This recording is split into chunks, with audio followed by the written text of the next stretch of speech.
Après avoir goûté ce burger, t'iras plus jamais au fast-food. Allez, je te montre comment faire ça aujourd'hui. Allez, c'est parti! Pour commencer, tu auras besoin de prendre un petit morceau de beurre que tu vas faire fondre dans une poêle. Une fois qu'il est totalement fondu, tu vas pouvoir prendre le pain à burger de ton choix et le faire revenir à l'intérieur. On le fait toaster environ 2-3 minutes pour obtenir une texture bien croustillante et bien dorée. Pour l'étape suivante, tu auras besoin de prendre un bloc de viande hachée. Tu vas diviser ton bloc en deux pour obtenir deux boules comme moi à l'écran. Une fois que c'est fait, tu vas pouvoir les déposer dans une poêle bien chaude et les écraser avec ce que tu as sous la main. Personnellement, je les ai pas forcément beaucoup écrasés, t'es libre de les écraser un peu plus si tu le souhaites. On n'oublie pas la petite pincée de sel avec quelques coups de moulin à poivre. Une fois que tu as la cuisson que tu désires, tu vas pouvoir les retourner. D'ailleurs, dis-moi en commentaire quelle est ta cuisson préférée. Bref, par-dessus, tu vas déposer deux tostinettes de cheddar et tu vas pouvoir les empiler. Maintenant, pour la suite, on va devoir prendre le pain à burger et sur le pain du bas, tu vas mettre la sauce de ton choix. Moi, j'ai mis une moutarde au miel, mais je pense qu'une sauce barbecue peut aller parfaitement dans ce burger. Une fois que c'est fait, tu vas pouvoir déposer tes deux steaks sur le pain. Dedans, je vais également y ajouter quelques petites rondelles d'oignons crus. T'en déposes quelques-unes et il reste plus qu'à mettre de la sauce sur le pain du dessus. Enfin, pour finir, t'as plus qu'à refermer ton burger et une fois fini, t'as plus qu'à déguster.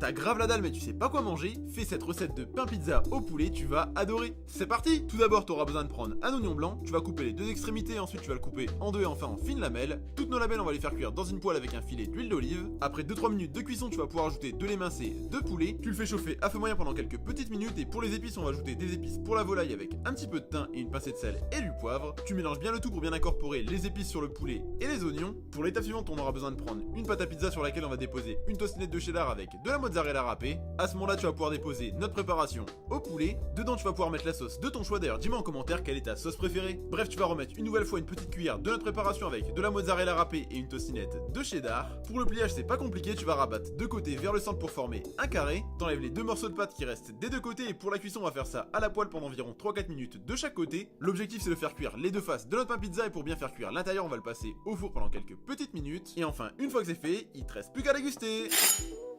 Une recette pour moins de 3 € par personne, je te montre comment faire ça aujourd'hui, c'est super facile à faire. Allez, c'est parti! Pour commencer, tu auras besoin de prendre 3 pommes de terre que tu vas éplucher. Une fois que c'est fait, tu vas pouvoir couper ça en tranches assez épaisses puis en petits morceaux comme moi dans la vidéo. Pour faire cuire nos morceaux de pommes de terre, rien de plus simple, dans une poêle, tu vas mettre de l'huile d'olive. Ensuite, on va ajouter tous nos morceaux directement à l'intérieur, on va les laisser cuire à feu moyen pendant quelques petites minutes tout en les remuant. D'ailleurs, pendant ce temps-là, tu auras besoin de prendre des mini chorizo que tu vas couper en petits morceaux. T'inquiète pas, si t'en as pas, un grand chorizo fera largement l'affaire. T'as juste à le couper en petits morceaux et l'ajouter dans la poêle. Bref, tu vas bien incorporer tout ça avec tes pommes de terre. Pour les épices, rien de plus simple, je vais ajouter une petite pincée de thym, normalement t'en as forcément chez toi. Super important, n'oublie pas d'assaisonner avec une petite pincée de sel et quelques coups de moulin à poivre. On va remélanger une dernière fois et on va laisser cuire à feu moyen pendant quelques petites minutes. Dès que tes petits morceaux de pommes de terre sont bien dorés, on peut passer à l'étape suivante. Tu vas devoir verser environ 15 centilitres de crème liquide entière, de la crème fraîche fera très bien l'affaire également. Tu vas laisser réduire pendant environ 2 à 3 minutes et une fois que ça a bien réduit, on va pouvoir déposer 3 tostinettes de cheddar. Une nouvelle fois une petite pincée de thym et on fait fondre tout le fromage. Et enfin pour finir, il te reste plus qu'à déguster cette merveille.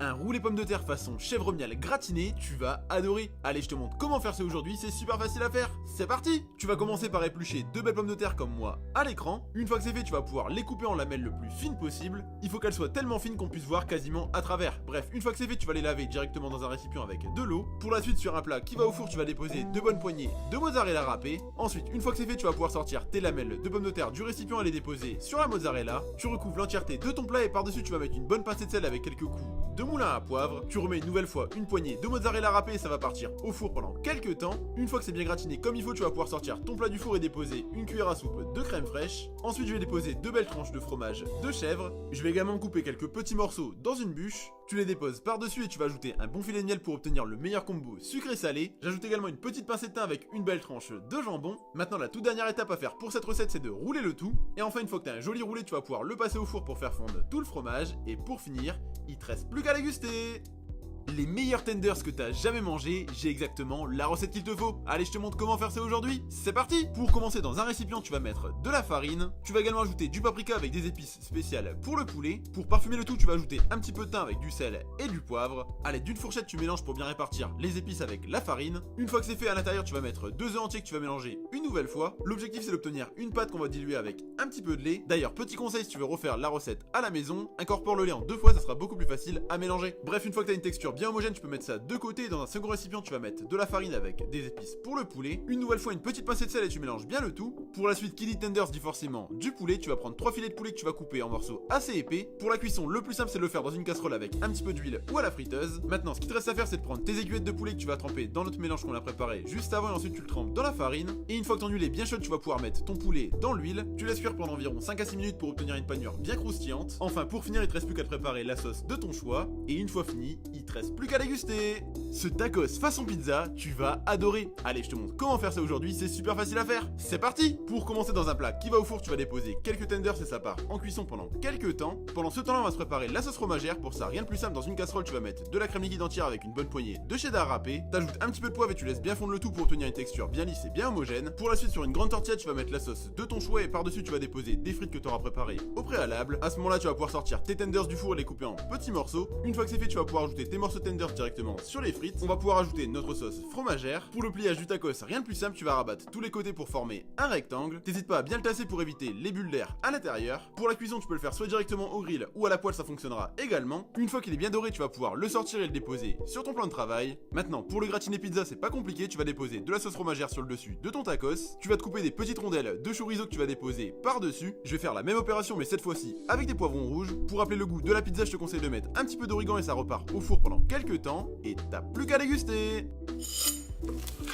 Ce pain perdu salé au reblochon, tu vas adorer. Je te fais ça aujourd'hui. Allez, c'est parti. Pour commencer, tu auras besoin de prendre une brioche à trancher. Tu vas t'en couper 2 beaux morceaux comme moi à l'écran et ensuite tu vas te couper des fines lamelles d'oignon blanc. On va les faire revenir dans une poêle avec de l'huile d'olive et on n'oublie pas de bien les saler et les poivrer. Une fois que c'est fait, tu vas pouvoir les mélanger et les laisser cuire à feu moyen. Pendant ce temps-là, tu auras besoin de prendre tes 2 belles tranches de brioche. Allez, d'une cuillère, tu vas écraser celle du dessous et par-dessus, tu vas déposer une petite tranche de jambon. Bien évidemment, on aura besoin de prendre un joli reblochon et on va s'en couper quelques petits morceaux. D'ailleurs, si tu fais la recette à la maison, mais en quelques petits morceaux, sinon ça risque d'être un peu trop écœurant en fromage. Bref, par-dessus, tu vas pouvoir déposer tes oignons qui sont légèrement caramélisés. À ce moment-là, tu vas pouvoir remettre quelques petits morceaux de reblochon avec une tranche de jambon et on referme notre sandwich. Pour faire la préparation de notre pain perdu, rien de plus simple. Dans un récipient, tu vas mettre du lait avec une bonne pincée de thym. Tu vas mettre quelques coups de moulin à poivre et une fois que c'est fait, on va pouvoir prendre notre sandwich qu'on va tremper directement dans notre mélange. Tu l'habilles bien comme il faut sur tous les côtés et une fois que c'est fait, on va pouvoir le faire cuire dans une poêle avec un petit peu de beurre ou d'huile d'olive une nouvelle fois. Et une fois qu'il est bien doré, il te reste plus qu'à déguster.